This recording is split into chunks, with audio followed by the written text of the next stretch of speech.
जवाब हमरा से ले जकरे से लोभ कइलू ओकरे से परेशानी बा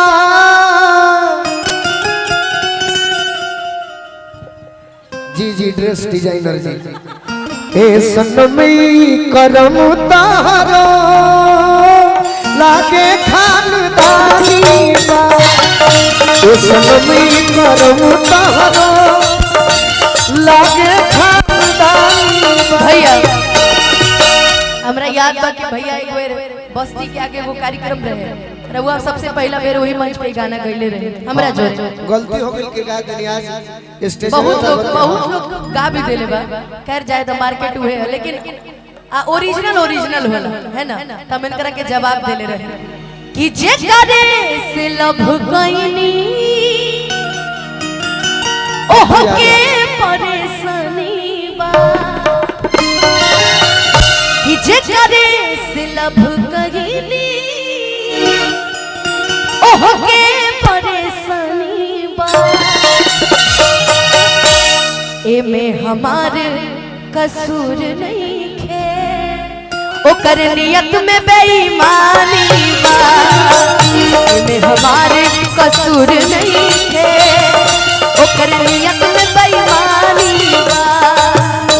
ए सनमी करम तारो लागे खानदानी बा हमारे कसूर नहीं खे ओकर नियत में बेईमानी बा। आज दूसरा के पीछे लागल बड़ू और हमरा के कैले पागल बड़ू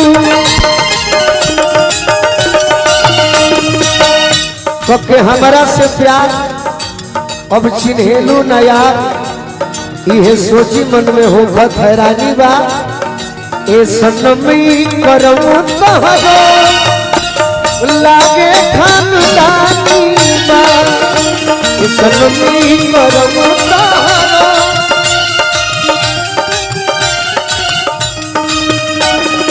कितनी मोहब्बत है मेरे दिल में कैसे बताऊं उसे कैसे बताऊं उसे दीवानगी में पागल किया है कैसे दिखाऊं उसे कैसे दिखाऊं उसे कि बना के उसी ने उजाड़ा मेरा आशिया एक ऐसा वो लड़का था जिसे मैं प्यार करती थी ऐसा वो लड़का था जिसे मैं प्यार करती थी जीती थी जिसके लिए मरती थी जीती थी जिसके लिए मरती थी विकास बाबा ऐसा वो लड़का था जिसे मैं प्यार करती वो लड़का था जिसे मैं प्यार करती।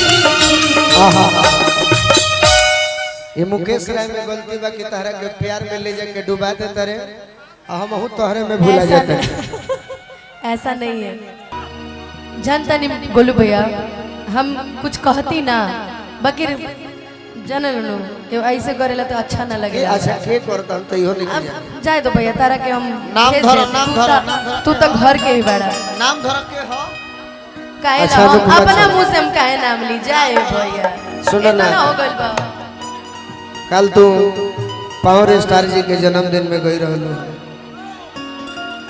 उनकर जन्मदिन के बधाई दिलू हा बाकी हम एगो बात से बड़ा दुखित बनी क्या कि नया साल में 2023 में 22 में 21 में 20 में सबका के याद रखलू हा एगो गोलू राजा के भुला गलू है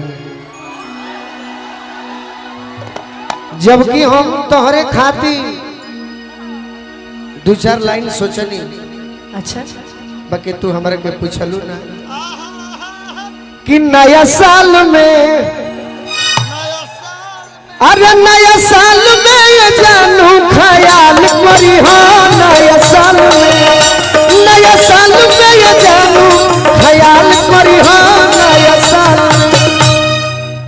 तू जब जब दुख में रहे तब हमारे अफसोस होला कि जो ई प्यारवा हमारे कॉलेज चाहत रहे तोरा जरे कि ना रोए के परी आ ना बदनामी हुई। बाकी अब रिश्ता ऐसा हो गई, हम ये चाहनी कि जब तू हमरा से मिलबू पहले विश करी हो अब फिर मिस करी हो, जब मिलब तो मन भर किस करी हो, नया साल में ये जानू ख्याल करी हो, नया। ए भैया तारा से और कुछ बात हमारे मान जे है कि जनवरी फरवरी में फरक न जई हो, अरे मार्च में मिले खाती रोज रोज यही हो। जब अप्रैल आई तो का करोगे का पूछो का करे के बाद, अरे अप्रैल में खिड़की से चाल करी हो, नया साल में ये जानू ख्याल करी हो, नया साल में और बाबा और सुनो कि मई जून जुलाई तू संग ही बितई हो, मई जून जुलाई तू संग ही बितई हो। अब आवे वाला भाई वाला रिश्ता के छोड़ दे ओकरा के एकदम एथी पर चढ़ा दिया। अब हम चाहत नहीं हां सूली पर चढ़ा कि मई जून जुलाई तू संग ही बितई हो, ओढ़नी के अपना तू हवा खियई हो। अगस्त में क्या करोगे? अरे अगस्त में ओठ लाल लाल परी हो, नया साल में ये जानू ख्याल करी हो। लास्ट बात कि सितंबर अक्टूबर नवंबर माह में सुना है ना तो कबो करो गाना तार के याद परा दे कि सितंबर अक्टूबर नवंबर माह में, अरे अपना तू गोलू के रखी हो निगाह में। दिसंबर में हम तारा के मान जे कि हमरा से प्यार करेले, नया साल में नया काम करो।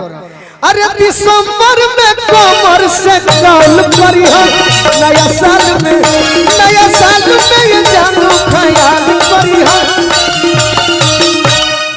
एक जवाब जरा चलते रहे जब जवाब देना ये तो पहले वो हिंदी गाना जवाब, उसके बाद अपना। हम तो तेरे आशिक हैं सदियों पुराने, हम तो तेरे आशिक हैं सदियों पुराने, चाहे तू माने चाहे तू माने, चले आए सनम तेरे बुलाने, हम तो चले आए सनम कि चाहे तू माने। जवाब लो अकेला कल्लू पहला बेर विवाह गारी गा के पहला एल्बम रहे उनकर। और जहाँ तक बात रहे कंपटीशन के, तो हम कबो कंपटीशन ना करीला, हम अपन गाइला उ लोग अपन गावेला। हम तो सुनले बनी बचपने से पारंपरिक गीत कि हमने के माई बहन लोग गावेला, जैसे कोनो भी शुभ कार्य होला तो संझा पराती गावत रहे, तो हम तो उहे लोग के मुंह से सुनले बनी। चौकट पर बैठ के गांव घर के पुरानिया लोग ना नीरज भैया संझा पराती पारंपरिक गीत गावत रहे लोग, लेकिन कलाकारों लोग उस चीज के गावत तो हम उहे लोग आवाज से सुन ले। कैसन कहल गइल बा कि हमरे गनवा गवाता, कौन तहार गनवा गवाता? बाबूजी के बियाह कर भइल है अनुपमा जी पारंपरिक गीत सुन रही शारदा दीदी के मुंह से कि अगे मई हरदी हरदिया दुभ पातर ना। तार पापा के शादी भइल होई चाहे हमार पापा के शादी भइल होई तो ओहू में गवाइल बनी मियां की दाढ़ी मैया, हमनी के शादी हुई ओहू में गवाइल मियां की दाढ़ी मैया। तो परंपरा चला होता तो हमें गाय कोई हो खतू चाहे। हम अपना गुरु से एगो चीज सीख ले बने कि कोनो भी गाना उठा के गावा, केहू के गावा, बाकी अपना अंदाज में गावा। हमारा अपने बुझाला भोजपुरी जौन भाषा बानो भोजपुरी के ठाट कहल जाला तो गायत्री ठाकुर और भिखारी ठाकुर जी के बिल्कुल, मिजाज कहल जाला। बिल्कुल। यदि वो परंपरा के कोई मंच पर कलाकार वो पगडंडी के समाधान में वो धुन पर वो तर्ज पर नया शब्द प्रयोग करके गावत आ लोग, तब जन्म कि भोजपुरी विधा के गीत लोग गावत। बिल्कुल। सच्चाई बात बा, भोजपुरी के रक्षा खातिर। और ई चीज खातिर एगो जोरदार ताली बजा दी गोलू भाई खातिर, एगो जोरदार ताली बजा दे, है ना गोलू भाई? आवा ना आवा ठीक बा ना?